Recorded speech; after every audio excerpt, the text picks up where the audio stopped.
the eerie hush that descended upon the cliff house was broken only by the sickening hollow thump of a body striking the floor. In that single irrevocable moment, the world didn't just stop for Steffy Forrester. It shattered, the pieces of her reality rearranging themselves into a grotesque mosaic of horror and disbelief. Her breath hitched, a prisoner in her own throat as her wide eyes remained fixed on the unthinkable scene before her. There on the elegant floor of her home lay Sheila Carter. The woman who had been the specter at every feast, the monster in every shadow of her life for years. The woman she had fought, feared, and viscerally detested, was now supine in a rapidly expanding pool of her own blood. Yet in Sheila's dimming eyes, there was no rage, no final curse. Instead, Steffy saw a flicker of something she could not comprehend. A strange, unsettling peace that neither vengeance nor victory had ever granted her adversary in life.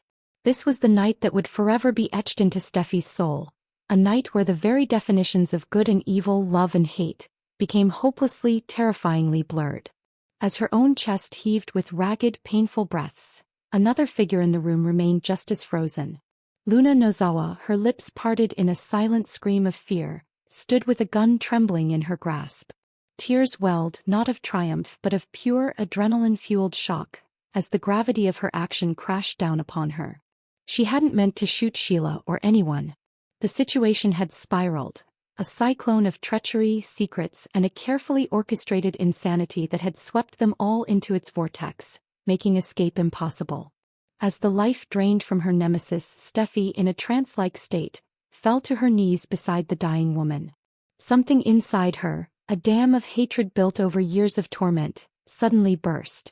This wasn't just any woman dying. This was the woman who had shot her and her husband, Finn. The woman who had almost destroyed her family, who had manipulated her way into their lives with a pathological obsession. And yet, in her final moments, this same woman had thrown herself in front of a bullet meant for Steffy. The haunting of 6 words.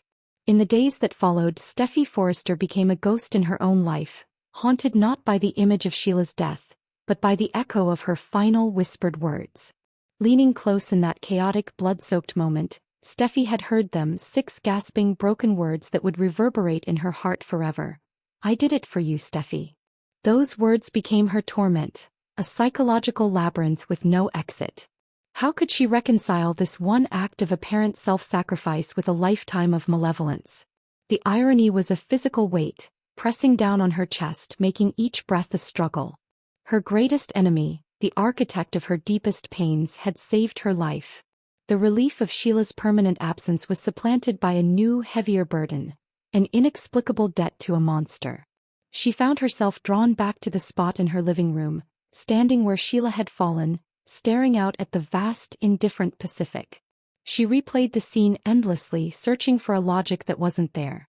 Was it a final, masterful manipulation?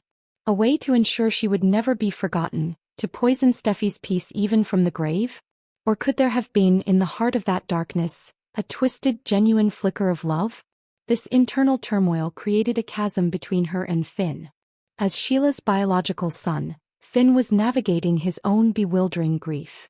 He had lost the mother he never wanted, a woman whose existence he had spurned, yet the biological tie was an undeniable phantom limb. He saw Steffy's anguish but couldn't fully comprehend its source. He wanted to move on, to celebrate their safety, but Steffy was anchored to the past by Sheila's final, confounding gift. He retreated into the silence of his work at the hospital, burying his confusion in the sterile, logical world of medicine. The space between them grew, filled with the unspoken complexities of a shared trauma they experienced from opposing shores. The prisoner and the puppet master. While Steffy wrestled with her ghosts, Luna Nozawa was trapped in a more tangible hell. In a cold, gray cell at the county jail, she was a wreck of hysteria and guilt. Her world had collapsed not just from the act of pulling the trigger, but from the dawning, horrifying realization that she had been a pawn. Her descent had been meticulously engineered. An unseen, unidentified source had been whispering in her ear for weeks, feeding her a steady diet of poison disguised as concern.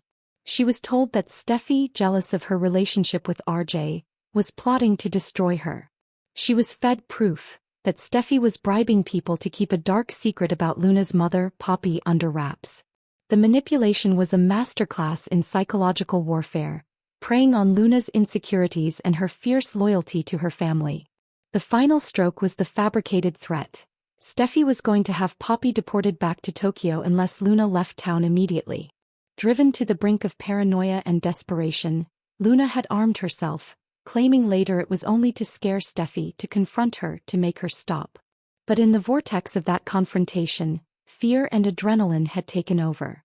Now her support system had crumbled. RJ, the man she loved, felt so profoundly betrayed by her violent actions that he refused to visit. His love curdled into cold disappointment. Her aunt, Lee Finnegan, who had her own harrowing history with Sheila, could offer no sympathy, only a stony, unforgiving silence. But as Steffy's initial shock began to recede, it was replaced by a sharp-edged suspicion. Luna's story, her sudden and extreme paranoia, felt incomplete. It was too convenient, too perfectly targeted. The investigation, which had stalled on Luna's confession, took a new turn when Steffy, with a reluctant Finn at her side, began her own inquiry. They uncovered the existence of an encrypted text message sent to Luna just 2 hours before the shooting, a message from an untraceable number that read, "Steffy has to be stopped before it's too late." It was a command, a final push. This wasn't random jealousy. It was a targeted campaign. Thomas, Steffy's brother, also felt the pull of suspicion. His own past as a master manipulator gave him a unique insight into the patterns of deception. He began to dig, and a name from the past surfaced. Marcus, the cousin of his deceased friend, Vinny. Marcus was a tech expert who held a deep-seated grudge against the Forresters after being cut out of a lucrative deal years ago. He had the skills, and more importantly, he had the motive. He had vanished months ago, but Thomas dispatched a private investigator, determined to track him down. The mystery of who pulled Luna's strings began to unravel, revealing a conspiracy that was far older and more sinister than anyone imagined. A family divided, a legacy debated. The shockwaves of Sheila's death radiated through the Forrester, Logan, and Spencer dynasties, forcing each member to confront their own long and tangled history with the infamous villainess. The sprawling Forrester estate became a hub of hushed conversations and conflicting emotions. Ridge Forrester, ever the fierce protector of his family, was consumed by a cold, unyielding rage. He refused to entertain any notion of Sheila as a martyr. "Don't you dare make her a saint, Steffy," he boomed one evening, his voice echoing in the cavernous living room. "She was a monster, and this was just another one of her sick games to get in our heads." For Ridge, the world was black and white. Sheila was evil, and her death, no matter the circumstances, was a victory to be celebrated, not a tragedy to be mourned. His perspective clashed sharply with that of Taylor Hayes. As a psychiatrist, Taylor was constitutionally unable to see the world in such stark terms. She had been Sheila's target, her friend, and her patient at various points, giving her a uniquely complicated viewpoint. "Ridge, people are complex," she argued softly, her voice a balm against his fury.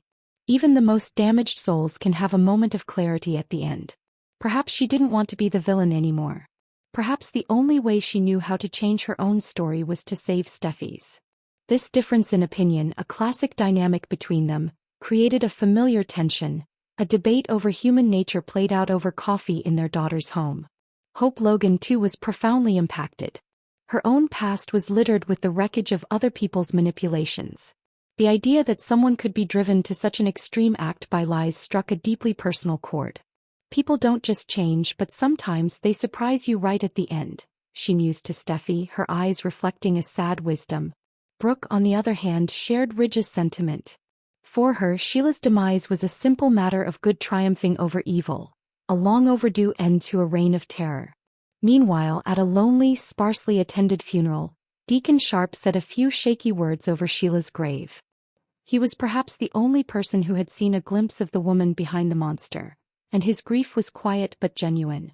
It was Deacon who held the key to Sheila's final thoughts, a small, sealed envelope he had discovered hidden in her belongings. A final confession from the grave. 4 days, the letter sat in Deacon's possession, a ticking time bomb of emotion. Uncertain if Steffy could handle its contents, he hesitated. Finally, he brought it to her, his expression a mixture of pity and apprehension. "I don't know what's in it," he said, placing it gently in her hand. "But whatever she wrote, it was meant only for you." Steffi couldn't bring herself to open it at first. For 3 days, it lay in her nightstand drawer, a physical manifestation of the turmoil in her mind. Then late one night, with the house silent and the wind wrestling with the windows, she finally broke the seal. The first line made her knees give out. "Hey Steffi. If you're reading this, I'm gone. And maybe that's for the best for everyone. I never meant to hurt you. My entire life I've been chasing something. Love, acceptance. A place to belong. I saw that in Finn.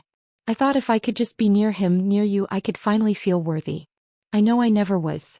But when I saw Luna raise that pistol, I didn't think. I didn't do the math. I just moved. I saw your face and I thought, this is my chance. My chance to do one thing that matters. My entire existence has been a wreck. But maybe I can save something. Maybe I can save you. You have a fire, a strength. You're fierce and protective. You remind me of the woman I always wanted to be. This is the last good thing I have to give.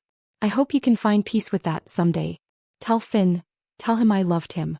Even if I never knew how to show it right. I did it for you, Steffi." The tears streamed down Steffi's face as she clutched the letter to her chest. It was the grief of understanding. The sorrow of being truly seen by someone she had refused to acknowledge as fully human. Sheila had been a monster, but perhaps even monsters have one brief human moment before they die. The letter confirmed Sheila's twisted obsession, but it also laid bare a lifetime of pain and a desperate pathological need for family.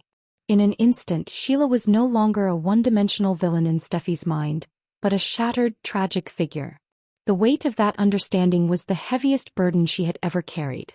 She had buried lovers, friends, and even pieces of herself, but nothing had prepared her for the emotional devastation of Sheila Carter's final, selfless act. Thanks for watching this videos. Please hit the subscribe button for more updated news.